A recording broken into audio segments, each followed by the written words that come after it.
Hello dear students, class 6 का math जिसमें हम लोग इकाई 4 में सांख्यिकी को अभी हम लोग स्टडी कर रहे हैं। आज का टॉपिक हम लोग का है अभ्यास 4D।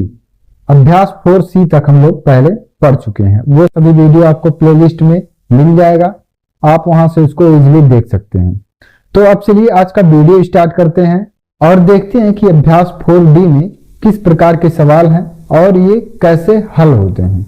यहाँ पर आपको पहला प्रश्न दिख रहा होगा, ये ग्राफ बना हुआ है और इस ग्राफ के बाद यहां पर आपको प्रश्न कुछ लिखे हुए हैं।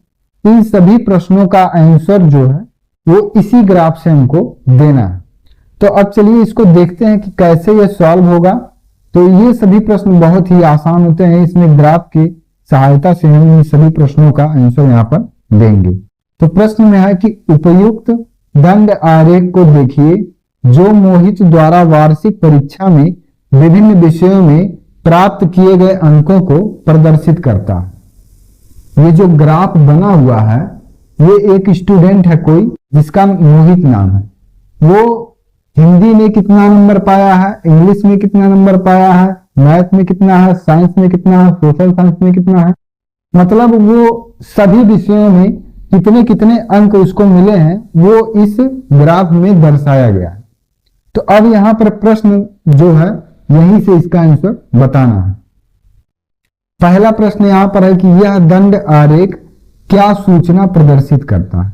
ये जो दंड आरेख बना है ये क्या प्रदर्शित कर रहा है, क्या ये शो कर रहा है, ये आपको बताना है। तो यहां पर प्रश्न में ही आपको इसका आंसर देखने को मिलेगा कि ये जो दंड आरेख है ये मोहित द्वारा वार्षिक परीक्षा में विभिन्न विषयों में प्राप्त किए गए अंकों को प्रदर्शित करता है। तो इसका जो आंसर हो जाएगा वो हो जाएगा मोहित द्वारा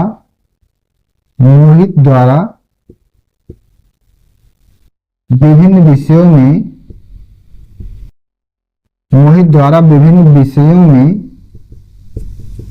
में प्राप्त किए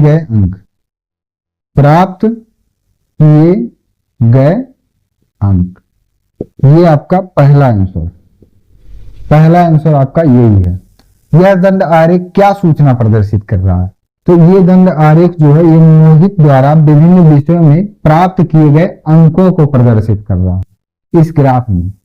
फिर इसके बाद देखेंगे दूसरा प्रश्न, इसमें किस विषय में मोहित ने अधिकतम अंक प्राप्त किए। अब यहां पर आपको ग्राफ में देखना होगा कि ऐसा कौन सा सब्जेक्ट है जिसमें उसका मैक्सिमम मार्क आया है, सबसे ज्यादा नंबर। ये जो ग्राफ का हाइट यहां पर देख रहे हैं ये अंकों को प्रदर्शित कर रहा है। यहां पर देखेंगे तो सबसे ज्यादा हाइट वाला ये वाला आपका मैथ वाला जो है सेक्शन ये है।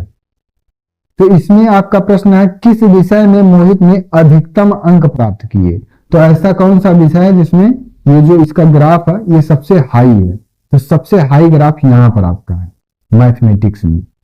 मैथमेटिक्स में मोहित ने सबसे ज्यादा अंक प्राप्त किए। तो आंसर में आपको लिख लेना है ये गणित विषय ऐसा है जिसमें मोहित ने सबसे अधिक अंक प्राप्त किए।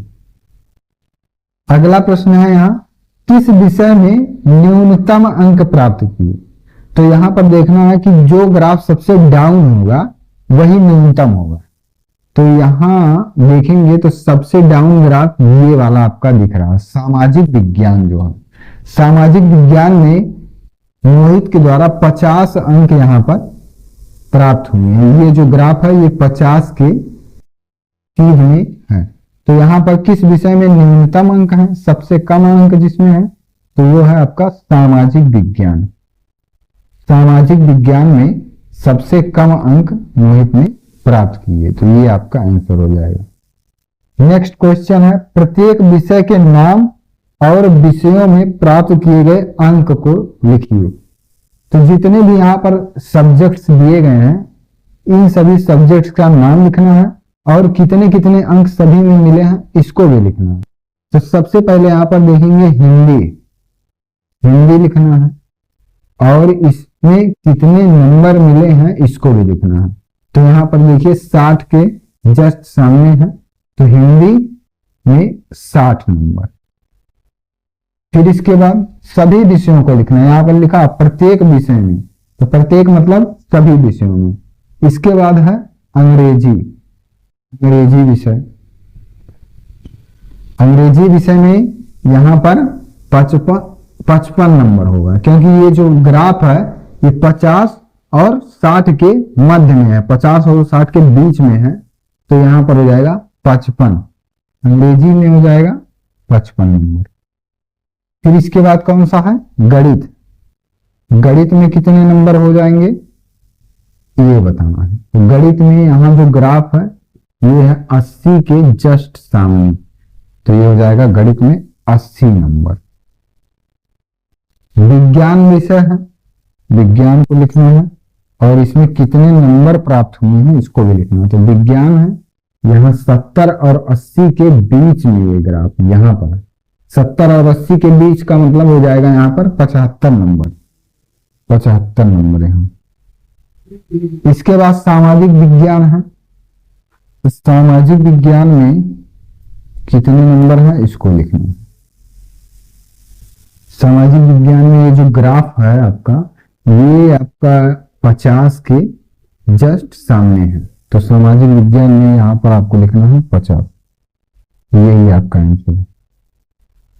तो ये आपका पहला सवाल था, जो कि ग्राफ के माध्यम से यहां पर हमको इसका आंसर जो है वो बताना है। सभी प्रश्नों के आंसर आपको इस ग्राफ की सहायता से ही यहां पर बताने होंगे। तो ये आपका पहला सवाल था। अब इसके बाद हम लोग देखेंगे दूसरा सवाल क्या है और उसको हल करेंगे। पहला प्रश्न हम लोग लगा चुके हैं, अब इसके बाद देखेंगे दूसरा प्रश्न क्या है। तो दूसरा प्रश्न है, निम्नांकित आरेख वर्ष 2000 से लेकर 2004 में सरकार द्वारा खरीदे गए गेहूं की मात्रा दर्शाता है।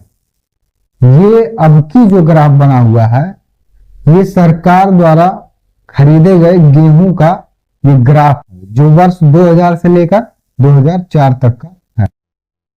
और इधर गेहूं जो है ये 1000 टन में आपको दिया हुआ है। ये 5 है तो इसका मतलब 5000 टन, 10 है तो 10,000 टन, 15 है तो 15,000 टन।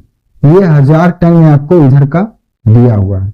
इधर नीचे आपको वर्ष 2000, 2001, 2002, 2003, 2004 ये दिया है। अब इसके बाद यहां पर ध्यान देंगे तो पैमाना भी यहां पर लिखा हुआ है। पैमाना में लिखा है 1 सेंटीमीटर बराबर 5000 टन। अब इसके बाद देखेंगे आगे प्रश्न में क्या है और इसका आंसर कैसे देंगे। उपयुक्त दंड आरेख पर आधारित निम्नलिखित प्रश्नों के उत्तर दीजिए। मतलब ये जो दंड आरेख बना हुआ है इसकी सहायता से हमको ये जो निम्नलिखित प्रश्न दिए गए हैं इनका आंसर बताना है।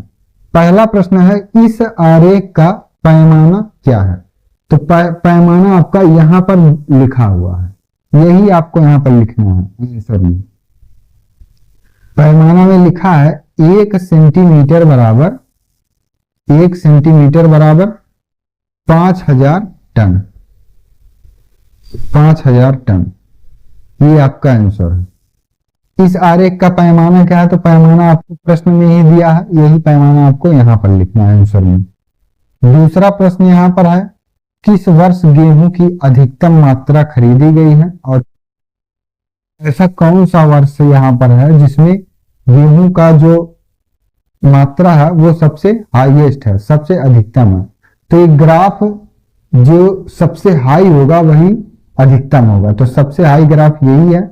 और इसको देखेंगे यहाँ 30 के जस्ट सामने ये है, 30 के इक्वल में है, तो यहां पर लिखेंगे 30,000 टन, 30,000 टन। क्योंकि इधर जो लिखा है गेहूं 1000 टन में लिखा है, 5000 ton, 10,000 ton, 15,000 ton, 20,000 ton, 25,000 ton और 30,000 टन। तो किस वर्ष गेहूं की अधिकतम मात्रा खरीदी गई है, जो हाई ग्राफ होगा इसके सामने देखना है, ये 30 के सामने है तो 30,000 टन।